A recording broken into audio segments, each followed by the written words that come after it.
Terima kasih Anda masih bersama kami dalam Berita Semarang, dan bagi Anda yang baru saja bergabung, kami hadirkan kembali 3 berita utama kami hari ini. Menteri Perdagangan mengklaim harga sembako di Pulau Jawa turun dan stabil, namun faktanya harga cabai dan ayam potong di Kota Tegal justru kembali melambung. Pemakaman ibu muda yang menjadi korban mutilasi oleh mantan pacarnya berlangsung haru. Orang tua minta pelaku dihukum berat. Ribuan anak balita menderita stunting, pemerintah Kabupaten Tegal salurkan bantuan paket makanan tambahan.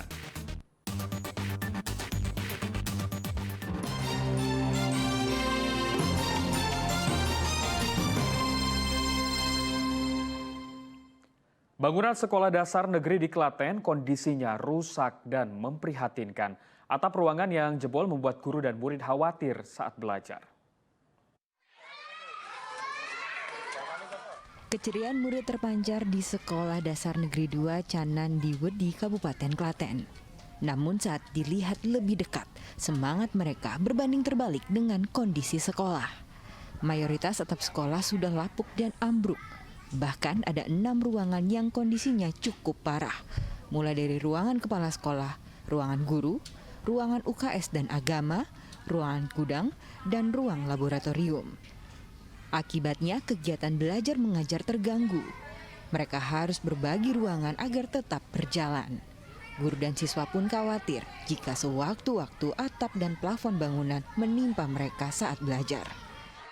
Ya otomatis mengganggu Mas, karena seharusnya bisa dipakai untuk kegiatan bekerja, namun karena kondisi seperti itu kita harus menggunakan ruangan-ruangan yang bisa digunakan sehingga kepala sekolah dengan guru dalam beraktivitas keseharian harus bercampur. Kerusakan bangunan sudah terjadi sejak 3 tahun lalu. Diduga atap dan plafon dimakan rayap. Kepala sekolah telah melaporkan kondisi memprihatinkan ini ke instansi terkait dan berharap perbaikan segera dilakukan. Krisna Agung melaporkan dari Kabupaten Klaten.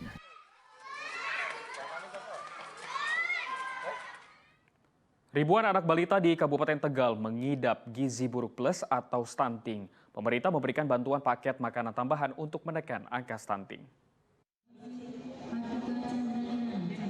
Ratusan balita penderita gizi buruk plus atau stunting mendapat bantuan paket makanan tambahan di markas Kodim 0712 Kabupaten Tegal. Mereka rata-rata mengalami persoalan tumbuh kembang fisik, keterlambatan pertumbuhan badan, serta motorik. Belum dapat berbicara normal dan berat badannya di bawah standar. Itu makan pisang sedikit-sedikit, terus minum susu.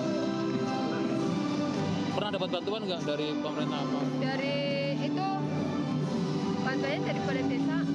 Apa bantuan? Uang 3 bulan kenang TB paru. Oh, kena TB paru. Fleksi.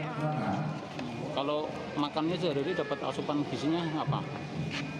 Kadang ngetim sendiri, kadang beli bubur itu yang bubur tim.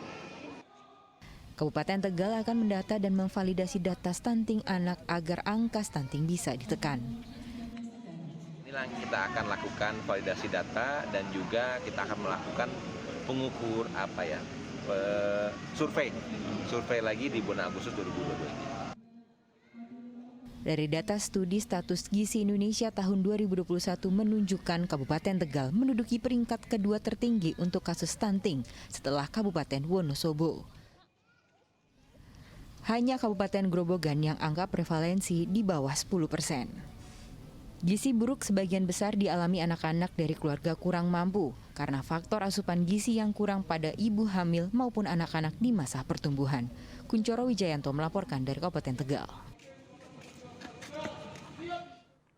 Kita beralih ke informasi lain. Menteri Pariwisata dan Ekonomi Kreatif berjanji akan mendaftarkan Demak dalam program Kabupaten Kota Kreatif. Hal itu disampaikan dalam kegiatan Kelana Nusantara pada Selasa kemarin.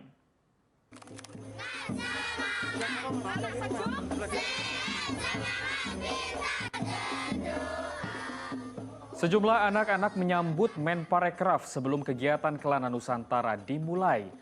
Dalam diskusi dengan pelaku ekonomi kreatif, Menparekraf berjanji akan mendorong Kabupaten Demak dalam program KK Kreatif. Selain itu, potensi wisata religi juga akan menjadi fokus kementeriannya, mengingat Demak menjadi titik penyebaran agama Islam di Nusantara. Di akhir diskusi, Sandiaga melihat sejumlah produk kreasi UMKM. Kita akan masukkan Demak sebagai kabupaten kreatif dalam program Kata Kreatif untuk memastikan terciptanya 1,1 juta lapangan kerja baru. Sehingga harapannya agar kebangkitan kita lebih kuat, kepulihan kita lebih cepat bisa terwujudkan.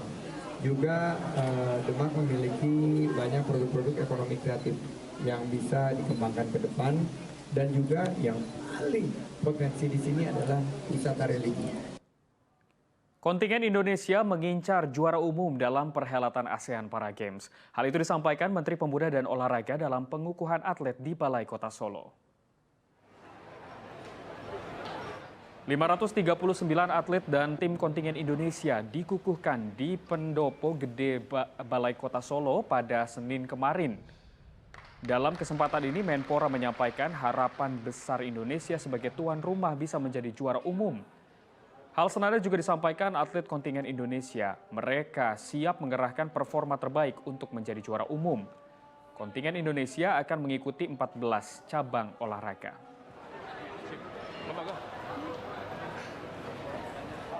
Indonesia target juara umum. Tadi secara resmi ya diumumkan oleh CDM Pak Andi Herman. Saya yakin dan percaya, kita berharap apa yang sudah diikrarkan tadi itu menjadi terrealisasi.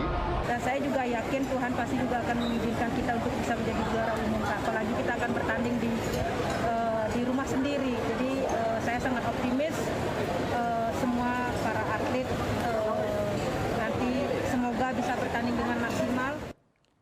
Gelaran ASEAN Para Games ternyata memberi dampak positif bagi perhotelan di Kota Solo. Tingkat hunian atau okupansi hotel meningkat hingga 80%.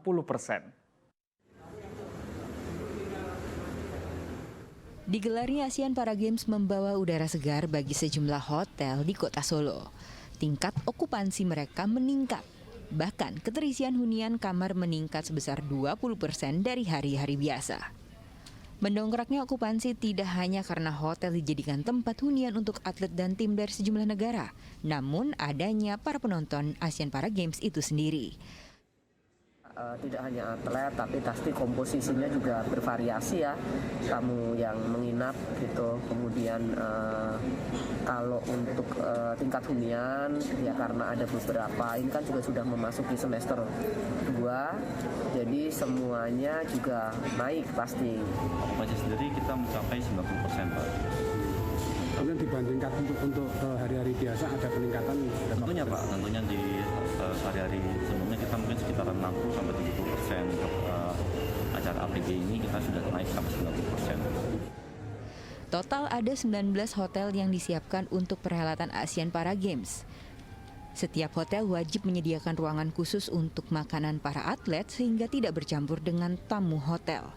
Perhelatan ASEAN Para Games akan dimulai pada 30 Juli hingga 6 Agustus mendatang. Heri Prasetyo melaporkan dari Kota Solo. Memperingati hari jadi ke-1272 Kota Salatiga menggelar kirap budaya. Kemeriahan kirap sampai dirasakan warga yang ikut menyaksikan jalannya kirap. Setelah vakum 2 tahun terakhir karena pandemi COVID-19, kirap budaya di Kota Salatiga kembali digelar.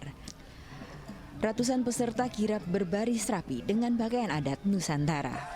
Tak hanya pakaian adat, berbagai pagelaran seni juga ikut dalam iring-iringan, seperti kuda lumping, reog, drumblek, hingga gunungan hasil bumi. Kirap budaya selalu diselenggarakan tiap tahun untuk memperingati hari jadi Kota Salatiga. Titik mulainya kirap di kantor Wali Kota Solo, lalu melewati Jalan Jenderal Sudirman hingga Jalan Sukowati dan berakhir di halaman gedung DPRD Kota Salatiga. Warga ramai menyaksikan semarak kirap budaya ini. Pada tahun ini, Kota Salatiga memasuki usia ke-1272 tahun dengan mengusung tema Salatiga Satu Jua yang berarti keberagaman dalam satu tujuan. Itulah yang kemudian kami mengambil satu tema momentum ini satu jua.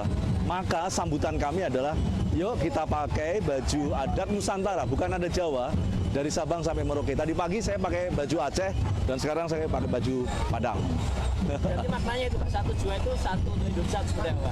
Tidak peduli dari mana kamu berasal, karena yang penting adalah ke arah mana kamu menuju. Saya kira itu. Oke, siap.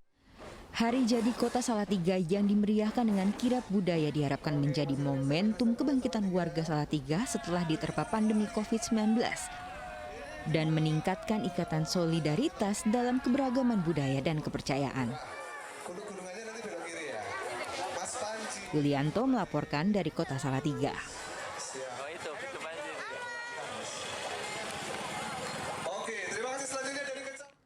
Dan informasi tadi mengakhiri jumpa kita hari ini. Atas nama rekan kerja yang bertugas, saya Doni Hermatra mengucapkan terima kasih atas kebersamaan Anda.